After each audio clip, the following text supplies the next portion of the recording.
Mark Jacob 500.000 sebatang, apalagi sebungkus. Untung diketeng. Assalamualaikum warahmatullahi wabarakatuh. Balik lagi di konten podcast Ayah Ikhlas. Di sini kita belajar ikhlas bareng-bareng. Sudah hadir bersama gue teman lama yang jarang ketemu, sekalinya ketemu ngajak ngonten, ya itulah. Iya gak sih? Gak apa-apa kan Jar ya? Lu gak mikirnya gue, David lagi ada butuhnya doang nih. Enggak lah bro, justru di sini gue juga kan seneng diajak ngobrol sama. Ya dulu kita ketemu masih lajang kan dua-duanya kan, awal pertama ngobrol-ngobrol. Gue diajarin bandel sama lo. Jadi black campaign gue. Gue diajarin apa ya istilahnya? Men-treat seorang wanita dari Zari. Tapi ya gue tidak bisa memungkiri memang dulu gue ada bandelnya ya. Tapi satu kata yang gue suka. Apa? Dulu. Ya, ada satu konten gue forum Ayah Nakal. Itu tagline-nya, dulu bandel, sekarang masih enggak sih? Ragu mau jawab masih karena nggak yakin juga, karena kan yang namanya godaan kan ada aja ya Zare. Di sekeliling ada aja. Hidup di dunia yang nggak sempurna ini kan. Betul. Manusia tempatnya salah lagi ya kan. Ada aja alasannya gitu. Aduh.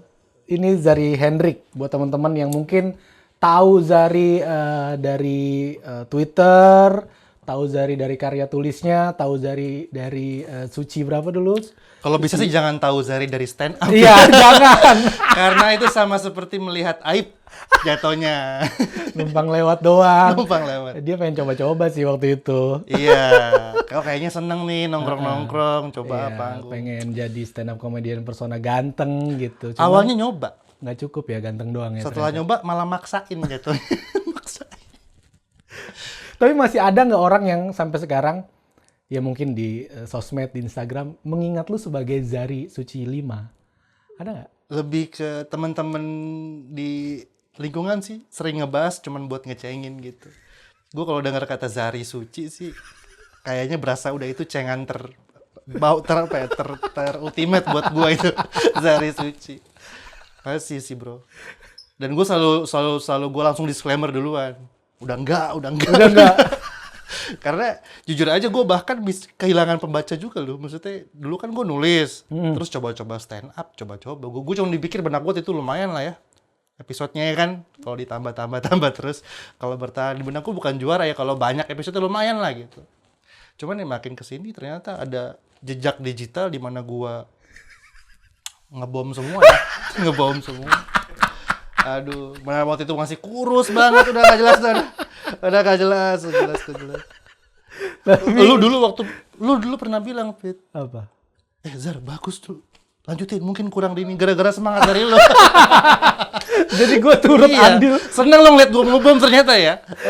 Andil menjerumuskan lu ya. Turut andil. Tapi ya ini salah satu perjalanan hidup ya kan. Iya Iya. gak sih? Bisa dibilang sekarang lu bahkan lihat bio Instagramnya Zari, gue udah sungkan sendiri tuh, entrepreneur. Ya, entrepreneur coy. Asli. Dan kita sama-sama tahu ya, gue nggak mau ngebahas banyak soal bisnisnya Zari, ya mungkin kita highlight sedikit, tapi tulis ya. Sempat viral juga di mana menurut gue ya bukan salah satu ya. Karena pelopor bisnis kata-kata. Itu kan yang selalu juga lu dengung-dengungkan kan bahwasanya ya kalau gua para komika bisa hidup dari karya stand up gue, lu bisa hidup dari berkata-kata, bahkan lu jadikan bisnis gitu. Iya, merangkai kata. Gimana sampai sekarang masih survive tuh ya? Udah berapa tahun tuh berjalan? Dari 2018 akhir itu mulainya gue agak sedikit terburu-buru untuk menjadikan ini PT gitu di awal 2019. Tapi ya sampai sekarang masih survive, masih bertahan. Tetap ya ada dampak pandemi, ya kan, yang mempengaruhi lah. Apa dampaknya? Sekarang penulisnya pakai masker semua? Bukan. Omset menurun? Omset menurun memang. Karena mungkin lu juga banyak dapat orderan dari resepsi pernikahan. Mungkin ya? Karena resepsinya juga jarang. Iya, ada beberapa hal yang baru justru karena pandemi. Kayak undangan tema pandemi itu sekarang udah banyak. Poin-poin bahwa jangan datang gitu udah sering sekali sekarang kan, karena nggak boleh bikin event dan lain sebagainya. Cuman tetap ya ini mempengaruhi ekonomi masyarakat, daya belinya juga kan Iya. pengaruh. Nggak mau nyalain pandemi juga sih, tapi ya gue bersyukur aja masih bisa tetap nggak ada satu hari pun nggak ada pembeli, nggak ada sih gitu. Tetap ada, cuman menurun iya. Gokil. Gua salah satu orang yang kagum juga sama langkah Zari berbisnis di dunia ini gitu. Di dunia ini maksudnya di dunia kata-kata ini karena gila ya ternyata bisa ya gitu. Sebenarnya istilahnya copywriting. Iya, itu kan apa ya? Ya kita sama-sama kalau copywriting kan bisnis yang sudah Yang baru adalah Yang ketika baru kita adalah ngejual ke kebutuhan pribadi. itu sih yang menarik kan yang ketika awal-awal bisnis ini jalan lu nge-share WhatsAppan, DM-an sama klien-klien lu minta buat ini, minta buat itu. Ternyata bisa ya gitu yang bikin kagum. Setelah ya itu juga dukungan dari teman-teman juga sih ya. Komik-komik juga banyak kan yang order. Prastogo pernah order, Rigen pernah, lu juga pernah order. Masing-masing kebutuhan. Iya. Order materi enggak ya, karena lu juga nggak lucu sih ya. Gue dulu kan gue sempet di malam-malam kan ya, malam-malam sama Surya. Gue dulu order lo jokes sama Harry Hore, tapi tetap aja gagal. Betul. Ya. Itu Alasan dikat juga jelas ya, nggak lucu. lagi juga orang kalau di entertain nih, orang ketemu lu ekspektasinya nggak lucu lah, bukan lucu yang diharapkan dari lu. Dari Kompas TV Suci sebenarnya ngarepnya gue tuh gombal. Nah, itu kan. Cuman melihat orang-orang pada kombut, tekanan batin. Pengen langsung bertanya di mana punchline gue ya kan. Padahal Kompas tuh gombal aja. Iya. Kayak tahun kemarin ada Wira kan. Iya. Mungkin lu nih. Ya Kompas kan kepentingan rating juga nih, ada peserta Iya. baru nih yang Guanya kekeh nggak, gue bisa nih kayaknya nih setup punchline bisa nih gue. enggak. Zar, kita bahas soal ayah. Lu menikah berapa tahun Zar? Sampai sekarang udah punya 2 orang putra yang ganteng-ganteng. Ya, sesuatu yang nggak gue sangka, udah masuk ke 6 tahun pernikahan.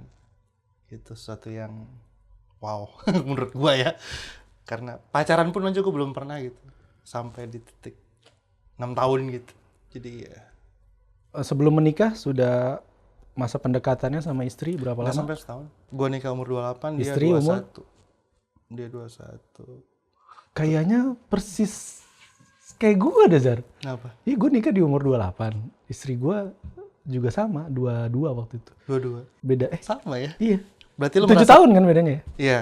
Nah itu sulit tuh. Nah, Jiwa main-mainnya kan secara nggak langsung kita curi. Ya kan biasanya dia ada bini gue nih ya. Dia kan orangnya ceria banget gitu. Gitu ya. Mau nggak mau tiba-tiba dia harus berhadapan dengan keluarga kan, urus anak, suami, dan gue akui sih ada beberapa hal yang teman-temannya lagi lewatin muda-muda tapi dia nggak lewatin itu gitu. nah itu gimana Zar? Gue sih orangnya nggak malu untuk curhat ya atau sharing gitu atau mungkin minta saran dari lu. Nah kan kayaknya kita sama nih, menikah dengan istri kita yang jarak umurnya lumayan lah gapnya gitu ya. Itu tadi mungkin masa bermainnya dia kita curi gitu dan Dalam tanda kutip curi dalam ya. tanda kutip ya. Terus harus fokus ngurus keluarga segala macem. Kalau gua pribadi ya mungkin salah satu hal yang pertengkaran dari kecil, hal-hal kecil yang sebenarnya tidak seharusnya kita ributin gitu, dari pola pikir yang mungkin ya karena gue lahir lebih dulu jadi gue paham sesuatu, mungkin istri gue belum paham dan dia butuh waktu. Wajar nggak sih kalau sering berdebat-debat kecil kayak gitu? Kalau gue melihat, gue memulai pernikahan ini, gue bisa bilang sebenarnya tidak siap. Kayak keinginan pribadi, gue mau nikah sama seseorang yang udah buat gue jatuh cinta. Jelas udah gitu, cuman kayak gitu aja. Ternyata setelah gue pikir-pikir biayanya ada, tapi ternyata mungkin lo juga sepakat bahwa pernikahan jauh lebih daripada itu ya. Jauh lebih dari sekedar mau, dari sekedar suka cinta sama seseorang, bahasa sekarang apa sih? Di kebucinan sama seseorang gitu. Lalu gue pengen nikahin, gue gak mau kehilangan dia. Nah gue harus akui bahwa gue memulai pernikahan atas dasar-dasar yang remeh itu. Ya itu tadi salah satunya adalah mumpung lagi ada duit nih. Iya, Iya gitu kan? kan. Bebas aja lah hidup gue Iya, gitu kan. mumpung lagi ada duit juga, nikah butuh biaya. Mumpung lagi ada duit juga, ntar besok-besok gue belum tentu ada duit, gitu kan? Iya, lebih ke ya pede kerjaan ada apa sih? Nah, iya. Aman lah gitu di otakku. Tapi setelah masuk ke pernikahan, kita melihat ada berbagai masalah. Ada juga gue sempat dilanda juga masalah ekonomi juga. Ada suatu momen ternyata memang gue harus melihat bahwa bini gue yang berbisnis dan gue nggak ngapa-ngapain. Kayak project-project kan lagi nggak ada sama sekali. Terus gimana tuh tekanan batin juga kan ngelihat istri yang berjuang gitu. Harusnya Betul. kan dia di salon mungkin make-upan. Kita berpikirnya lah secara Ya secara laki-laki mental kena lah. Itu. ya kena lah gitu, kena gitu. Jadi Harusnya- gue harus akui bahwa gue membayar harga yang lumayan mahal karena gue memulai sesuatu yang gue pandang murah. Nah, ini quote yang bagus nih, ya kan? Buat editor tolong Kayak di notes ini. Jadi gue belajar bahwa semakin sedikit harga yang lo bayar untuk pernikahan, semakin besar juga harga yang lo bayar nanti di dalam pernikahan. Gue pacaran juga nggak lama, nggak lewatin beberapa musim, tiba-tiba udah nikah, belum kenal satu sama lain banget sebenarnya gitu.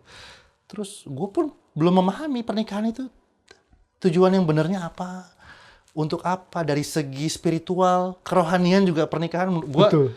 Iya kan, gue tuh jujur cuman paham dikit-dikit. Bahkan mungkin ada beberapa hal yang gue pahami itu salah. Gitu. Yang gue baru tahu pas anak gue kedua lahir, gue baru tahu. Jadi kalau ditanya, gue melihat kayak gue menikah tuh kayak baru-baru ini gitu. Kayak sebelumnya gue nggak tahu, mungkin lu juga merasakan berantem hebat mulu, kata cerai terucap berulang kali apa segala. Ya itu pernikahan. Iya. Tapi lu bisa lewatin sampai sekarang tahun ke-6 gitu. Berarti kan ini sedikit menenangkan diri gua bahwasanya ya hal itu tidak terjadi sama gua doang gitu ya. Berarti kan kalau lu bisa bertahan sampai 6 tahun berarti kan itu salah satu motivasi buat gua juga untuk mempertahankan pernikahan gue gitu ya. Walaupun ya tadi ribut-ribut, banyak, sering tidak sepaham, dia maunya apa, gua maunya apa, nggak ketemu solusi. Biasanya kan kalau orang berantem tuh ada solusi gitu. Ini sering mentok solusinya nggak ketemu. Solusinya cuma salah satu, saling memaafkan. Udah itu. Tapi nggak nemu solusi kan intinya. Nggak ketemu solusi kan. Makanya dia bilang bahwa pernikahan sebetulnya adalah persatuan dua orang pemaaf. Kalau bukan dua orang pemaaf yang bersatu, bukan pernikahan namanya. Pasti akan selesai itu pernikahan. Kalau dua orang berhenti jadi pemaaf. Ya, menurut gue sih seperti itu. Dan itu yang gue rasain. Dan kalau ditanya, Zar, lu sama istri lu, sama mamanya, gue sebutin mamanya, papanya mamanya, panggilan sayang. Kok bisa bertahan 6 tahun? Ya, itu bukan suatu pencapaian sebenarnya. Kayak pernikahan kan kalau mau dalam tanda kutip sombong, udah 70 tahun pernikahan gitu. Tapi gue melihat bahkan di 6 tahun pernikahan ini. Tapi lu udah boleh sombong lah, udah lewat satu periode kan lu. Nah ini, maksud gue katanya 4 tahun pernikahan terberat, lewat lumayan gitu kan. Kalau masa jabatan presiden kan lu udah periode kedua nih maksudnya. Cuma bahkan gue melihat 6 tahun pernikahan ini pun gue bisa bertahan sama istri gue itu bukan karena kekuatan gue berdua ya. Karena kita beberapa kali ya, di tiap tahun pernikahan kita ada kata cerai loh gitu. Berantem cerai apa, tiap ada momen kayak udah nih gue bulat banget pengen urus cerai. Masalahnya cuma apa, biaya cerainya malas banget ngurusnya. Ya kan kayak gitu-gitu. Jadi gue bisa mahal ya biaya cerai? Ya kan pengacara. Ada kan keribetan-keribetan yang memang. Oh iya. Karena ego masing-masing kuat kan. Di satu sisi, oke, gue salah tapi gue nggak suka cara lu menjelaskan kesalahan gue dengan ngerendahin gue, dengan gue gitu kan. Kita sebagai laki-laki. Iya, ego kita kesenggol. Cewek juga, gue nggak terima dengan bentakan lu gitu. Lu udah kasar sama gue, ini toxic marriage, bla ya kan gitu kan alasannya kan. Mungkin juga teman-teman yang nikah juga ngerasain hal seperti itu. Tapi gue melihat memang pasangan kita nggak bakal berubah kalau kita nggak berubah. Dan itu yang dilakuin sama istri gue. Dan ya gue bisa melihat bahwa harus ada satu dulu yang berubah. Kalau mau berubah bareng, sulit rasanya. Nah gue melihat di pernikahan gue ini, bini gue yang memutuskan untuk berubah duluan. Untuk ya dia mendekatkan diri kepada Tuhan. Sorry gue batuk nih. Ada istri gue nonton. Oh, ada istri ya. Dia bener gua. Tapi denger kan ya sayangnya barusan. Gue seneng nih kalau ada kata-kata begini. Kadang-kadang Zar, gue tuh sudah ada kata-kata itu di benak gue. Ngucapnya susah banget, Zar. Karena mungkin lebih kepada, soalnya tadi gue potong ya, lebih kepada nanti kalau gue ngucap begini, apa dia siap terima atau enggak ya gitu. Akhirnya yang muncul malah ya emang salahnya gue juga sih, bahayanya adalah yang muncul akhirnya malah emosi-emosi yang nggak berkaitan dengan itu tadi, masalahnya apa gitu. Ya kalau pernikahan itu kan cinta. Ya kan cinta, kita harus dasarnya cinta. Dan kita agamanya berbeda, tapi gue percaya bahwa cinta itu merepresentasikan Tuhan. Gimana kita bisa mencintai tanpa kita mengenal Tuhan itu sendiri, benar nggak? Bener. Dan itu yang bini gue coba lakuin gitu. Gue kalau boleh jujur, dan gue ngerasa ini bukan aib, tapi menurut gue ini bisa jadi inspirasi. Bahwa gue pun, lo bilang tadi sebelum nikah bandel, gue ada bandel di saat pernikahan, Fit. Ada bandel gitu. Berbagai macam hal bandel, you may name it lah. Ya. Narkoba, main cewek, masih ada di pernikahan. Di hamilnya anak gue yang kedua, si Arne yang lucu itu, ada banyak bandel-bandelnya. Dan itu memang gue bisa lihat bahwa ya ketidaksiapan gue, harga yang harus gue bayar gitu. Kalau bisa dilihat, sebenarnya beruntung kalau istri dan anak-anak gue masih mau bertahan sama gue ya, kalau melihat gue yang kemarin-kemarin. Tapi gue juga membuktiin bahwa dengan dia bertahan, dia harus lihat juga gue yang baru. Bener gak sih? Gue yang mau berubah apa segala. Jadi Ya pada saat itu lu ngerasa ini kesempatan, gue masih dikasih kesempatan, artinya kesempatan kedua buat betul. gue ngebuktiin kalau gue juga bisa berubah gitu ya. Betul. Ya bini gue bisa lihat sih ya, dia nangis doain gue, dia nangis gue buatin lagi, dia nangis doain gue gitu-gitu terus. Dan ya dunia ini mungkin akan mendorong dia untuk suami kayak Zari itu tinggalin aja gitu. Nggak worth it gitu. You deserve to be happy, kalau kata menurut gue you deserve to be happy tuh kebohongan yang sering banget dibeli sama orang. Karena pada dasarnya kita yang kotor, bernoda, banyak kekurangan ini nggak layak bahagia dengan kekuatan kita sendiri. Jadi gue cuma mau bilang bahwa pernikahan akan terus berjalan kalau kita serahin semuanya itu ke Tuhan sih. Gitu. Iya. Tapi gue tuh sempat mikir gini juga, Jar. Kayak ya sebelum menikah gue tahu gue kayak apa gitu. Ya macam-macam juga kebandelan gitu. Terus kalau di agama gue bilang kalau ngomongin soal perjodohan itu laki-laki baik tuh cuman untuk wanita baik, begitupun sebaliknya. Gue jadi kayak, aduh, apa ekspektasi gue yang terlalu tinggi gue pada saat sebelum gue menikah. Gue menikahi istri gue, ekspektasi gue terlalu tinggi, yang dimana gue nggak sadar diri gitu. Gue nggak sadar diri, gue sebelum nikah gue orang kayak apa gitu. Pengen punya istri yang begini tuh gue, tapi nggak ngeliat diri gue seperti apa. Ya mungkin kayak sekarang nih pernikahan tuh banyak kerikilnya gitu. Mungkin kayak ya itu tuh harga yang harus dibayar dari ya dulu lu lihat dulu dong gitu. Lu lihat sebelum lu nikah lu kayak apa gitu. Kayak sekarang nih kita lagi ngebayar dosa-dosa kita yang lalu gitu. Betapa kita tidak menghargai diri kita sendiri. Dan di saat pernikahan kita menuntut orang lain untuk menghargai kita. Dulu kita nggak menghargai diri kita loh. Ih, nice. Iya kan? Itu yang banyak ya orang miss ya. Gue nggak di sini, kita nggak mau sama apa ya, nyeramahin lu semua, karena tadi di awal kita belajar ikhlas bareng-bareng. Karena gue yakin ya itu apa yang kita alamin nih, gue yakin banyak orang di luar sana ngalamin juga. Cuman mungkin yang selalu gue ulang-ulang di setiap episodenya adalah jangan pernah merasa sendiri gitu. Jangan pernah merasa sendiri lu ngalamin itu. Jangan pernah merasa lu paling menderita di dunia. Bahwasanya setiap orang punya masalah. Bahkan mungkin persis masalahnya. Tinggal gimana kitanya aja. Respons kita. Kadang-kadang masalah cuma 10%. Tapi respons perannya itu 90%. Respons kita salah sama masalah, hancur semua. Jadi gimana kita ngeresponsnya aja. Gitu. Istri misalnya cemberut terus, kita mau respons cemberut itu kayak gimana? Apakah kita mau respon, gila gue imam, gue pemimpin di rumah ini. Bisa-bisanya dia cemburutin gue. Gitu. Iya. Kalau kita responsnya begitu mungkin lama-kelamaan rumah tangga akan bukannya jadi baik malah makin hancur. Tapi kalau kita mau merespon, oh, mungkin dia capek, anak nangis terus apa segala, semua balik ke respons ya kan. Itu juga. Atau ketika pasangan nyakitin lo, kadang-kadang kita nggak sadar bahwa orang yang nyakitin kita juga punya hati. Jadi ketika orang nyakitin nggak melulu kita harus bikin dia apa ya? Kita bully dia gitu dalam tanda kutip.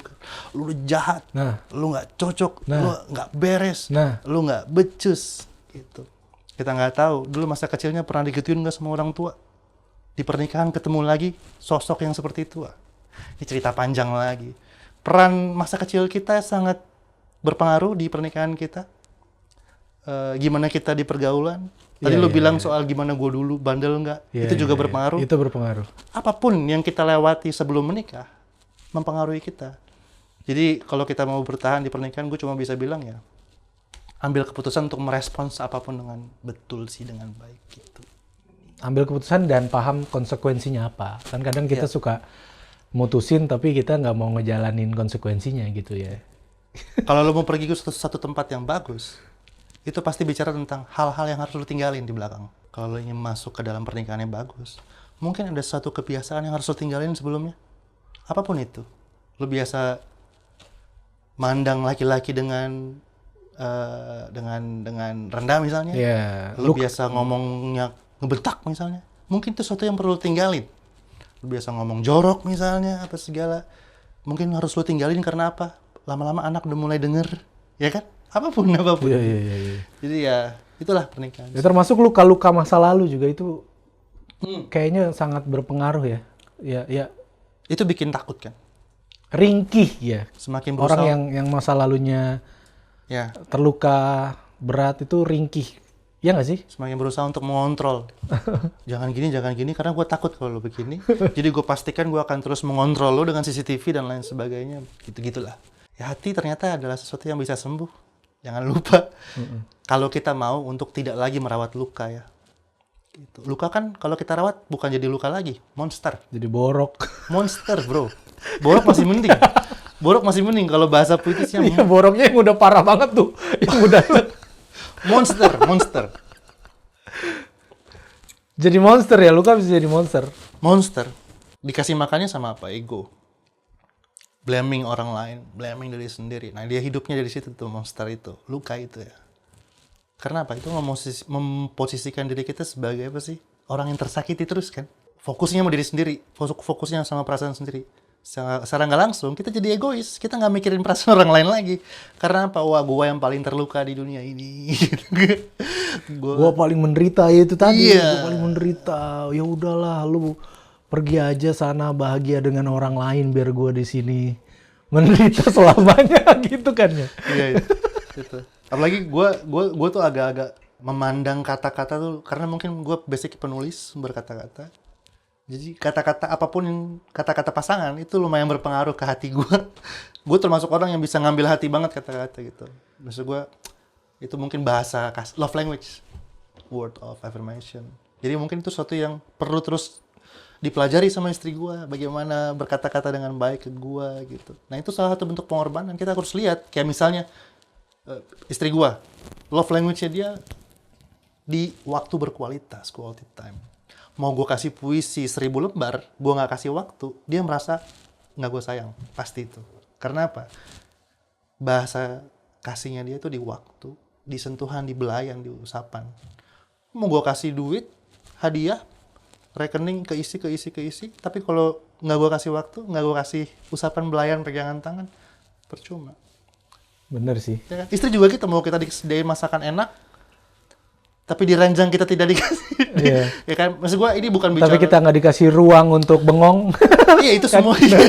Ya, bapak-bapak kan butuh bengong ya, iya nggak sih? Nggak mikirin apa-apa gitu. Tuh ya istri-istri, terutama istri gue tuh yang di situ.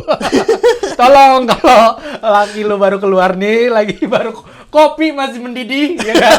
Apalagi diseduh di gelas kaleng nih, ya kan? Terus rokok baru setengah, baru 2 isepan, itu tandanya kita butuh waktu untuk bengong.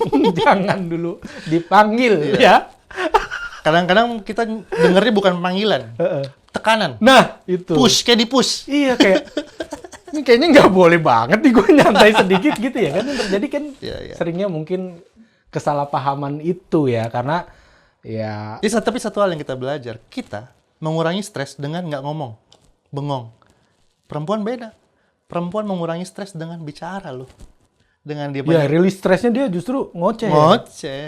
Jadi memang ada mama cerewet apa segala itu memang ya begitu. Iya, Itu gue belajar sih, gue baca-baca bahwa oh iya perempuan mengurangi stres dengan bicara ternyata.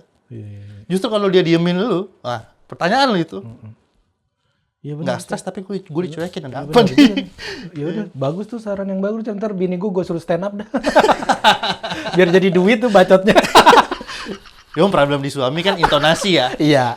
Aduh bahaya tuh kalau intonasi tuh. Baru bangun intonasinya agak-agak naik dikit, tolong dong ya kan. Iya, kadang gue juga suka bingung bersikap Zar gitu, karena ya itu tadi mungkin ya lu kan basicnya lu punya basic gitu, lu punya basic nulis segala macam, mungkin lu tahu bagaimana ya itu tadi pengalaman lu juga bertemu berbagai macam tipe wanita sebelum sampai ke istri lu, itu kan juga bekal gitu untuk lu gimana men-treat wanita. Kalau gua nih memang minim pengalaman Zar, pacaran juga bisa kehitung jari yang bener nih.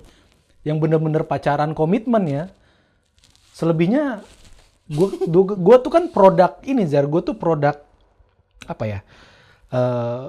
Produk orang patah hati lah. Orang yang tidak pernah dianggap selama pada saat dia berusaha mencintai seseorang, dilepehin, dianggap nggak ada. Gue produk itu gitu. Jadi di saat gue merasa punya power dalam artian ya mungkin jalan hidup gue berubah gitu, ekonomi gue membaik, gue semacam dendam. Gue tuh produk itu Zar. Jadi gue tuh nggak banyak tahu gimana sih cara men-treat seorang wanita dengan cara yang benar gitu. Sampai saat ini gue ngerasa masih belajar dan gue ngerasa kok setiap gue habis kayaknya gue salah ngomong nih, gue kayak ya itu tadi butuh diam sejenak terus minta maaf gitu. Dia memang sering keselimpet, sampai sekarang juga masih sering keselimpet. Yes, sama bro. Kalau dulu lu tadi bilang mungkin lu punya banyak bekal. Ya mungkin dulu pas gue banyak ketemu sama cewek-cewek yang bisa luluh sama kata-kata. Bini gue beda sih. Dia gue nggak tahu, dia mungkin ada suatu momen di mana dia menyukai gue bukan karena kata-katanya gitu, karena mungkin perhatian gue dan lain sebagainya. Tapi dia nggak masuk banget bro dengan gombalan gitu, enggak bro. Jadi gue kayak sama juga kalau lo bilang lo masih belajar juga menyesuaikan untuk treat dia. Nah ini gue satu hal sih yang gue tahu bahwa orang beda-beda bahasa untuk dicintainya gitu. Emang kita mesti pelajari betul dia ini gitu. Kita mesti lihat kenal, dan itu pelajaran seumur hidup, jangan-jangan kita akan terus belajar terus tentang dia. Iya, itu juga yang sering gue ulang bahwasanya karena konten gue judulnya Ayah Ikhlas, gue bilang ikhlas tuh bukan sesuatu yang final. Ikhlas itu adalah sesuatu yang kita pelajari sepanjang hidup kita sampai kita mati. Iya. Jadi nggak ada kata final untuk ikhlas ini. Nggak ada kata lulus lah. Gitu. Nggak ada kata lulus kalau Lulusnya mati lah. pernikahan. Ya bener, nggak ada kata lulus. Nggak ada kata sarjana, nggak Iya, ada. nggak ada. S1, S2 nggak ada.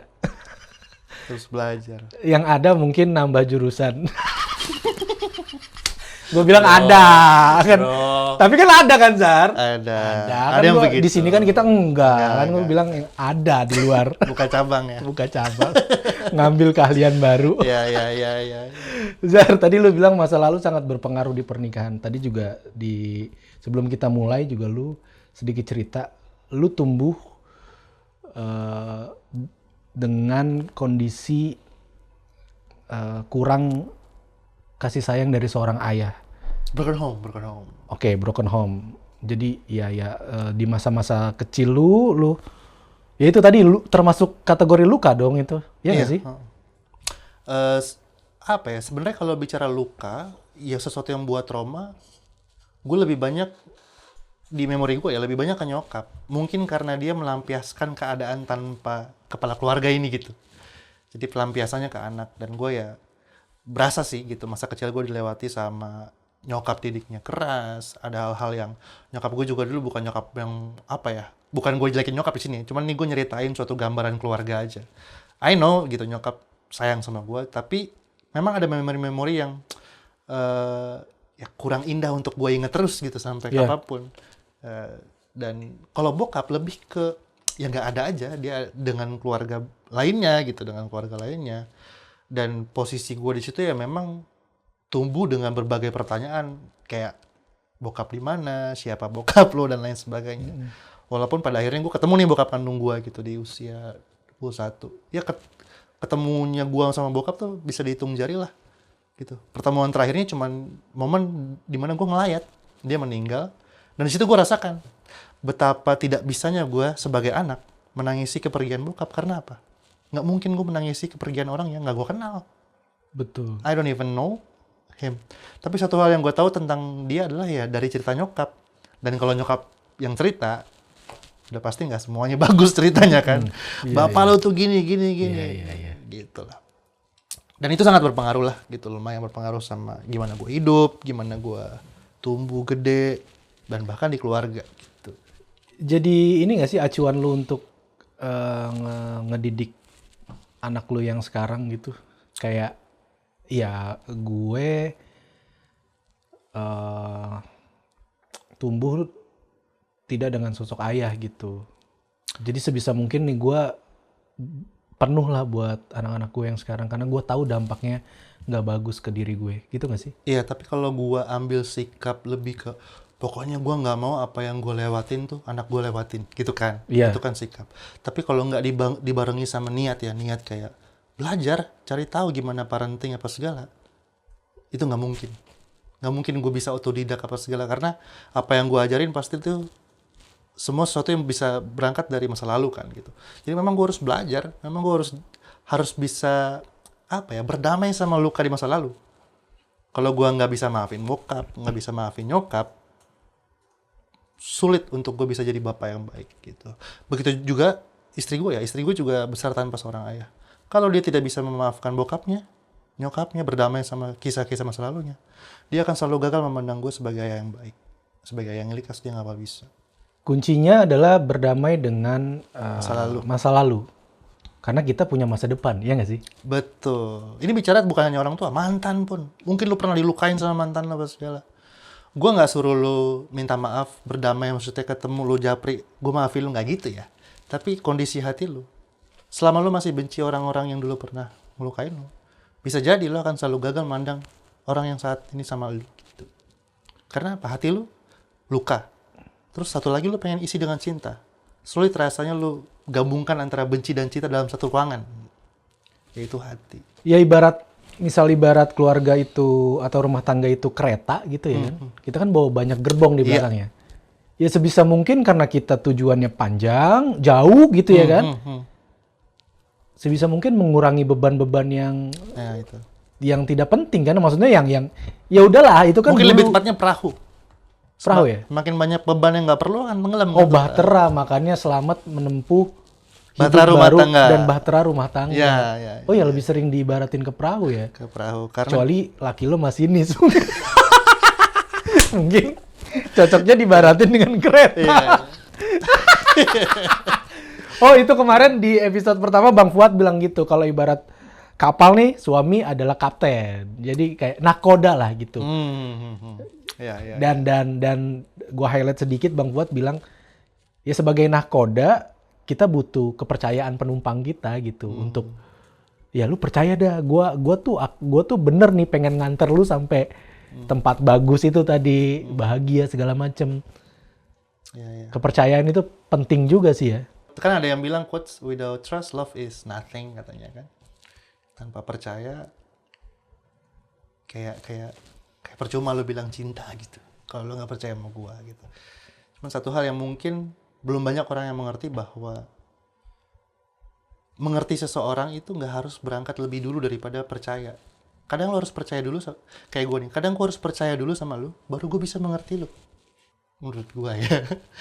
Ada satu hal kayak Ya, gue pribadi juga memang tipe orang yang ya itu butuh dipercaya dulu sih. iya, kan kayak kita nggak kenal pelak-pelakan pasangan kita kan. Betul. Iya kan? Tapi lu percaya nggak bahwa nih orang akan jalan ke tempat yang baik sama lu? Lu percaya nggak bahwa jalanin hubungan sama nih orang worth it gitu? Nggak semua lu mengerti tentang dia itu, ya kan? Ya kan, lu nggak bisa baca masa depan akan ada apa gimana, tapi Itu dia. Nahkoda kapal tuh ya, ibarat nahkoda. Tadi kalau kecuali lu masinis kereta. Kalau di agama gue yang paling sering-sering diulang ketika dakwah atau ceramah, ya belajar tentang soal rumah tangga adalah suami adalah imam, pemimpin segala macam. Bahkan yang gue dengar di pengajian, kalau boleh dikoreksi kalau salah, gue nih menanggung dosa istri gue. Seorang suami itu menanggung dosa istrinya. Jadi ibarat kata nih, sebelum menikah, istri gue adalah hak orang tuanya gitu. Ketika gue ijab kabul, istri gue sepenuhnya adalah hak gue sebagai suaminya gitu. Sampai nanggung dosa. Makanya dibilang imam itu ya jangan sampai nih lu salah mimpin gitu. Jangan salah mimpin. Karena kalau istri lu kecebur, lu yang tanggung jawab. Kalau di Islam ya Zar, misalkan seorang anak perempuan gitu tidak berhijab, auratnya kelihatan, itu tanggung jawab ayahnya yang ditanya-tanya di akhirat nanti, ayahnya yang terbakar karena aurat anaknya terlihat gitu. Kalau kita udah menikah dengan anaknya, itu udah sepenuhnya tanggung jawab kita gitu, Zara. Kalau di agama lu, konsep yang persis sama atau ada hal-hal yang... Ada beberapa hal yang memang berbeda sih ya. Tapi kalau lu singgung pemimpin, itu bicara mungkin di kita tuh lebih ke peran dikonsepkan ini dari yang gue mengerti, mungkin boleh dikoreksi juga kalau yang salah. Kalau pemimpinnya, kita melihat bahwa pemimpinnya itu Tuhan yang memimpin. Tapi perannya masing-masing ada. Perempuan tuh di Alkitab disebut sebagai penolongnya laki-laki. Kita suami, kita tuh disebut sebagai penyedia, ya pemimpin. Makanya ada bilang ya perempuan harus tunduk, ya kan, tunduk. Kan bicara itu tunduk kepada pemimpin. Tapi memang nggak ada tuh yang soal kayak nanggung dosa apa segala, dari yang gue tahu nggak ada. Tapi konsepnya lebih ke saling melengkapi sih, saling melengkapi. Suami perannya di situ adalah merepresentasikan Tuhan, gitu. Jadi kalau mau hormat sama laki-laki itu sama seperti gereja hormat sama Tuhan gitu. Gambarannya seperti itu. Karena konsep pernikahan di agama gua itu simbol dari hubungan antara gereja dan Tuhan. Simbol hubungan antara manusia dan Tuhan gitu. Ini panjang sih kalau iya, panjang. Tapi secara konsep sepertinya memang sama, bahwasanya pernikahan itu ya itu tadi adalah konsep bagaimana kita sebagai manusia hubungan dengan ya paling pencipta kita gitu. Garis besarnya adalah kalau bicara pernikahan kita pasti bicara Tuhan. Nah, itu sama-sama sepakat itu. Sepakat. Ya, tapi mungkin ada beberapa hal ya yang berbeda sih dari segi yang tadi lu cerita soal apa dosa dan anak-anak. Tapi kalau di kita memang ya sosok pemimpin suami. Tapi bukan berarti ya, kalau di gua nih ya, bukan berarti derajatnya istri itu di bawah suami kalau di gua. Tetap sama, equal.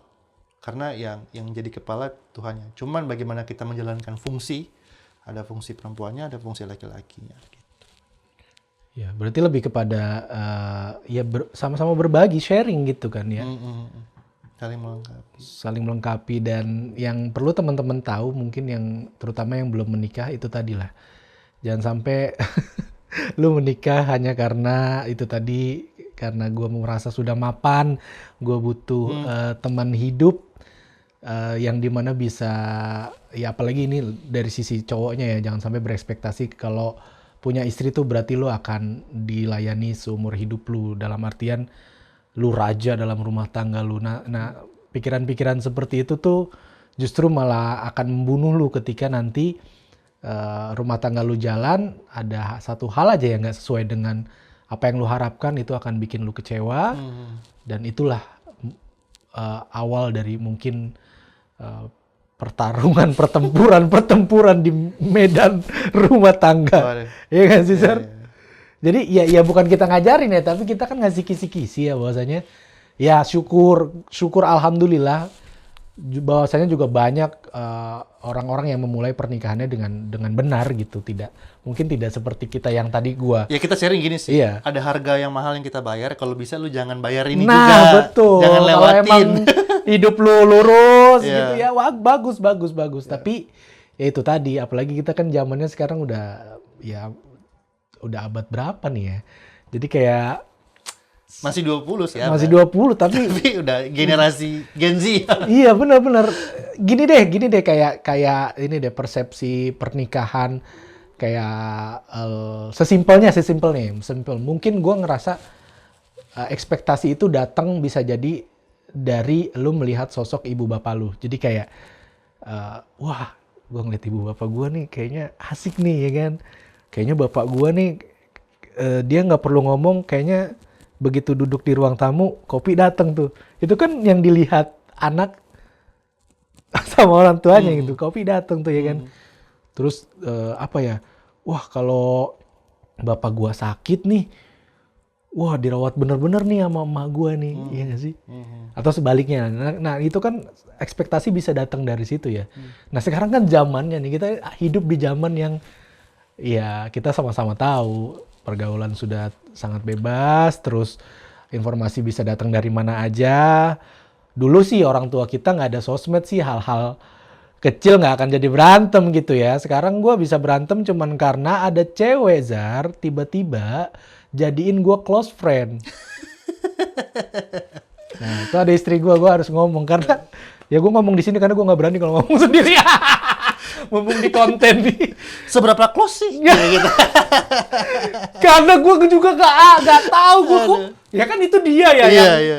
Gue nggak tahu tiba-tiba di story Instagram gue dia muncul paling depan kan kalau cross friend dan hijau sendiri, tiba-tiba kita berantem gara-gara itu. Gara-gara itu ya. Cuman karena gue nggak mau ngambil ribut-ribut panjang, ya udah gue blok. Ya betul. Jalan pintas. Jalan pintas. Memang pernikahan ada salah satu jalan di mana kita harus sadar bahwa emang nggak sama semua teman kita harus keep in touch. Ya mungkin salah satunya itu. Oke, gue kenal lo tapi demi pernikahan gue, maaf. Iya. Nggak ada beban apa-apa Iya juga kan? gitu, Iya. ketemu jarang, nggak pernah segala macam, Iya. ya kan? Mantan apalagi gitu kan, sama ya mau nggak mau. Walaupun emang nggak ada apa-apa, tapi ya gimana ya? Ya itu tadi demi menjaga Satu situasi kondusif gitu. Sama emang ya gimana? Emang itu pilihan. Kalau emang lu udah menikah, ya lu harus ambil boundaries lah gitu. Iya. Sama yang ini jangan, sama yang ini gitu sih. Ada pagar lah Ada istilahnya. pagar lah gitu. Aku lucu juga ya close. Seberapa close? Padahal mungkin bisa aja lu nggak ember aja, cuman oh David mah nggak ember, ya udah gue jadiin close friend gitu kali ya. Lebih ke situ kali ya sebenarnya. Aduh, Search pernah kalau search? apa? Lu habis search siapa nih? Oh iya itu dari close friend itu nurun ke search. Kok searchnya paling atas atau apa ya? Gue kan nggak. Ya gue namanya ya belum tua-tua amat sih, tapi namanya kita tangan megang handphone kan suka kepencet ya. Apa jempol gue kegedean apa kenapa ya gitu Keklik kan? kali ya. Keklik gitu, kita lagi nggak sengaja gitu kan. Siapa dia sampai lu cari ya? Rambutnya kenapa pirang ya kan? Tapi ya itu. Tapi ya itu bumbu sih, bumbu. Oh, apalagi gue orang yang gue harus akui gue pernah jatuh. Yang gue pernah jatuh dalam tanda kutip ya. Dan gue malah menghantui diri gue sendiri dengan ketakutan. Takut dibales, takut ini. Karena apa? Ya gitu, semakin kita curiga sebenarnya kita hanya takut dibalas gitu. Wah, kenapa nih gitu kan gitu. Iya, bener. Tapi istri gue tuh kayak tersisa sendiri. Lu jangan berpikir kalau gue ini lu dong. Iya. Ya, kira ya. Tapi itu pelajaran yang jelas adalah ya itu balik lagi. Itu kan masa lalu. Gitu. Emang nggak butuh cuma sekali klik untuk kita benar-benar bersih dari masa lalu ya. Betul. Nggak butuh sekali klik.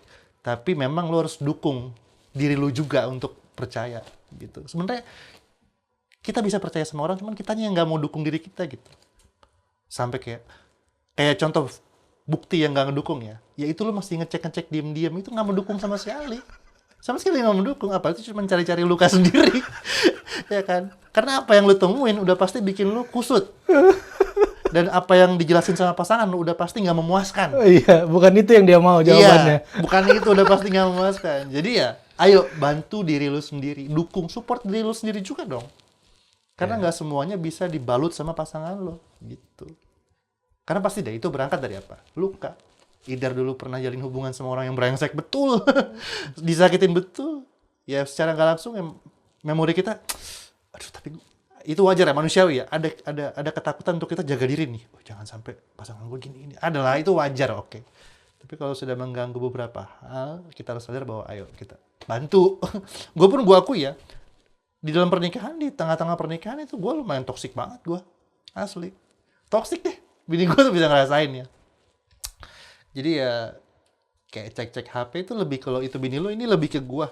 Lu yang ngecek. Wah iya. Karena apa? Gue takut dibales, sederhana. Gue takut dibales. Apa jangan-jangan gue yang terlalu percaya nih apa itu di gue? Iya. Dan bini gue lebih ke, ada beberapa momen dia ramah bini gue.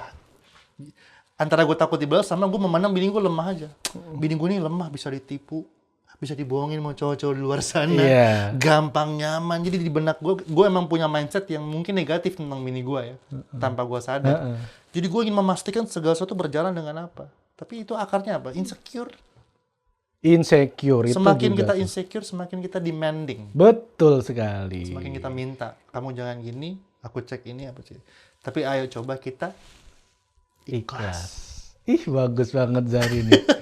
Kita jadiin host tetap aja Zari ya. Ilmunya banyak banget. Asli dah. Gue kagok sendiri loh, gue yang punya program acara tapi gue kagok sendiri ngimbangin obrolan Zari. Tapi itu tadi ya kita banyak kesamaan. Cuman memang ya setiap rumah tangga kan punya ciri khas masing-masing. Karena kan kita juga namanya orang kan beda-beda gitu ya kan. Masalahnya juga pasti beda-beda ya kan. Tapi satu hal yang pasti adalah semua masalah ada solusinya dan semua pilihan ada konsekuensinya gitu. Jadi lu berani ambil pilihan untuk menikah, ya silakan nikmati pernikahan lu gitu. Susahnya, jangan mau senangnya doang. Susahnya juga itu bagian dari pernikahan lu. Jadi lu harus nikmatin dan lu harus syukuri ya. Bisa jadikan itu ujian juga ya kan. Tapi jangan lupa fun juga lu. Nah, itu penting lu. betul. Jalan, date, jangan sampai lo apa yang biasanya dilakuin pas pacaran udah nggak dilakuin lagi Ya, makanya sekarang gue ajak istri gue. Ya itu. Ya, ya itu lebih karena dia pengen ikut sih. Enggak bercanda gue. Padahal sempat tadi di garasi, kamu kalau mau di rumah aja ya, nggak apa-apa. Sempet gitu nggak? Tapi kalau istri gue tuh tipe yang nggak apa-apa aku ikut, ya nggak apa-apa ikut aja gitu. Biar lu tahu gue nih di luar tuh kalau gue ngomong kerja ya gue beneran kerja gitu. Biar lu lihat juga gue ketemu sama siapa aja orang. Ya itu salah satu usaha gue untuk ngebangun kepercayaan istri gue yang gue rasa masih kurang sama gue. Tapi itu bentuk sayang. Tahu nggak sih, sayang tuh lantang. Ketika gue lihat lu duduk berdua bersampingan di luar, gue bisa melihat ada sayang yang lantang yang diekspresikan sama istri lo ataupun sama lo. Entah lu duduk, ngobrol bentar, singgung-singgungan, saling bagi donat tadi atau lain sebagainya. Karena nggak ada sayang yang tersembunyi yang orang nggak tahu. Dan itu yang gue lihat di lu. Dengan lo bawa istri lu, itu kan lantang sekali. Ini gua, ini istri gua. Nah, itu. Lantang gitu. Ya itu tadi pagar. Pagar juga kan buat cewek-cewek di luar sana yang mungkin masih mengharapkan gua. Pede banget gua. Mohon maaf ya. Pedean nih gue nih jadi orang. Ya itu tadi buktinya mungkin kan salah satunya yang jadiin gue close friend itu ya siapa tahu masih berharap siapa tahu. Tapi biasanya kalau cewek itu emosi, dia cross check dulu. Emang cakep sih. Iya. Kalau biasa aja gue kayaknya nggak marah dah. Itu yang tadi gue mau bilang tapi gue nggak berani. Lu bilang. Ya mungkin kan. Iya. Emang bisa dandan sih nih cewek gitu kan. Nah. Jar, thank you banget Jar. Ini kayaknya Sama-sama. ya gini lah bapak-bapak kalau ketemu, apalagi ketika ketemu tuh ya itu tadi lu ngerasa punya kesamaan. Itulah asiknya tongkrongan bapak-bapak dan itulah perlunya tongkrongan bapak-bapak. Gue bukan berarti ngajarin bapak-bapak ya lu nongkrong, kalau lu nggak suka nongkrong nggak apa-apa. Tapi nggak semua nongkrong itu kan impact-nya negatif gitu ya. Yeah. Dalam artian Iya sesimpel tadi gue ketemu Zari ngerasa punya cerita yang sama, jadi bangkit lagi mental gue. Oh ternyata gue nggak sendiri ngejalanin ini. Oh ternyata sama ya. Zari pun begitu gitu. Apalagi Zari udah 6 tahun loh, gue baru 3 tahun. Berarti gue masih punya waktu nih gitu untuk ya bukan berarti harus meniru rumah tangga orang, tapi gue nggak ada alasan untuk gue untuk apa ya istilahnya mengakhiri rumah tangga gue walaupun kayaknya udah berat banget hal-hal yang Kalau di gue kuncinya jangan terjadi. merasa bahwa lu pikul sendiri deh. Kalau lu pikul sendiri, kalau lu hadapi dengan kekuatan sendiri, udah pasti alasannya pisah. Gue nggak bahagia gitu. Udah pasti itu alasan. Tapi kalau lu serahin itu semua sama yang di atas, ikhlas, lu tahu bahwa lu nggak jalanin itu sendirian. Ada Tuhan yang memberi ridho, kalau dari bahasa lu ya ridho ya. Ridho. Gitu. Karena tanpa ada ridhonya, pernikahan tidak ada kan? Betul. Semua ridho. Ridho ya kita makanya kita minta restu orang tua juga itu penting karena ridho. Nah, iya itu. Ridhonya Tuhan, ridhonya orang tua kita, ridhonya orang tua kita, ridhonya Tuhan. Ya gitulah. Oke, Zar, thank you banget. Sama-sama. Udah mau sharing soal keikhlasan, kayaknya emang nggak butuh apa ya hal-hal yang menimbulkan kelucuan di sini gitu ya. Karena kan lu jangan ekspektasi konten Lu mau gua bahas soal mentang-mentang- stand up lagi? Enggak. Enggak, arahnya bukan ke situ. Oh, bukan ke situ. Maksudnya dari sekian episode gue, ini episode yang menurut gue paling deep lah. Maksudnya gue sampai nggak berpikir untuk nemuin punchline dari obrolan kita gitu. Biasanya kan gue masih curi-curi ini mana yang bisa dilucuin ya. Ini saking bener-bener gue ngerasa ini dalam banget gitu. Jadi kayaknya gue nggak butuh deh ketawa-tawa deh. Udah cukup ini kita belajar ikhlas bareng Zari Hendrik. Thank you ya Zar ya. Sama-sama. Sip, thank you banget. Semoga sehat istri dan anaknya yang ganteng-ganteng Amin. gitu. Seru ngeliat postingan-postingan lo sama anak lo gitu. Tadi mungkin lu nyari punchline, mungkin punchline di sini bukan hahaha. Tapi Mungkin itu adalah punchline yang terbaik. iya. Komennya bukan hahaha tapi iya ya. Iya. Jangan-jangan iya juga punchline.